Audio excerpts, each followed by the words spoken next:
A lot of people blame the decline of Five Nights at Freddy's, or at least a decline in its lore, on either Steel Wool Studios or Scott Cawthon's decision to lean towards a more sci-fi niche of storytelling. I personally, however, believe that it is the books, specifically Fazbear Frights and Tales from the Pizzaplex. This is because of one, and one thing only, which is that the books themselves, at face value, without any connection to the games in any way, are in my opinion, utter garbage. Admittedly, some stories are decent, even if you were lucky, but generally speaking, most of the book stories are terrible. Their protagonists are not fleshed out enough, in fact, to the point that you want them to die, and their antagonists are either just one of the basic four or an obscure character. Either way, the antagonists are barely ever mentioned in here, and the Tales from the Pizzaplex books take this to the next level. The actual Mega Pizzaplex is either mentioned in one line, or either never mentioned throughout the book.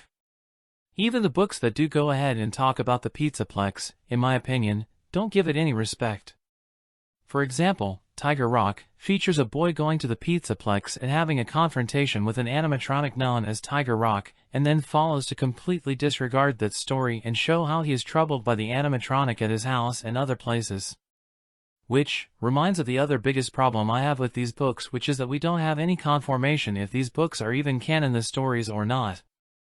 The first Fazbear Frights book released in 2019, and as much as I respect Scott, is it really necessary to not even let us know if a part of merchandise is canon or not? It's just annoying at this point. Scott needs to tell us about this. Other than that, parallels are the dumbest thing ever. For example, the Silver Eyes trilogy was actually good for what it was, because it was clear that it was its own thing, with some characters such as Charlotte, William, Henry and Elizabeth being canon to the games. Fazbear Frights doesn't get this treatment, with fans still arguing till today that if Fazgoo is canon or not.